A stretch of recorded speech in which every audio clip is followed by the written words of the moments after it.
کتاب الحکام کے اندر اور امام مسلم رحمہ اللہ نے کتاب الاقضیہ کے اندر اس روایت کو ام سلمہ رضی اللہ تعالی عنہ سے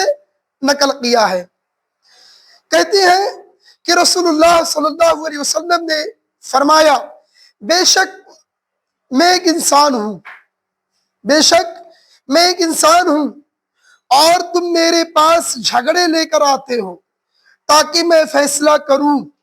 اور شاید تم میں سے بعض آدمی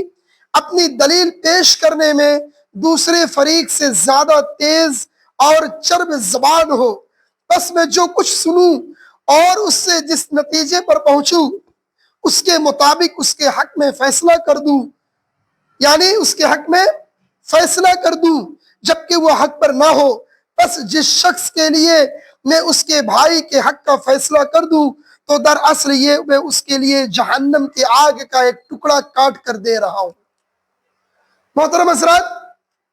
یہ روایت واضح ہے، اس میں سب سے اہم دلیل جو ہمیں ملتی ہے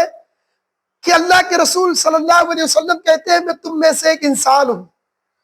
یہ ان لوگوں کے لیے دلیل ہے، یہ ان لوگوں کا رد ہے جو ایک فریق اللہ کے رسول صلی اللہ علیہ وسلم کو نور مانتی ہے، کہتی ہے کہ اللہ کے رسول صلی اللہ علیہ وسلم ہمارے اور آپ کی طرح انسان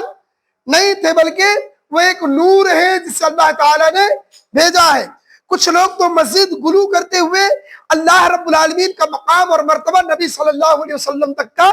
بڑھا دیتے ہیں، لہذا ہمیں یہ جان لینا چاہیے کہ اللہ کے رسول صلی اللہ علیہ وسلم ایک انسان تھے جیسے ہم اور آپ ہیں، بس اتنا فرق تھا کہ اللہ رب العالمین نے آپ کا مقام، آپ کا مرتبہ تمام انسانوں پر آپ کی مقام اور آپ کے مرتبے کو فوقیت دیا، اور اللہ رب العالمین نے آپ کے اخلاق کو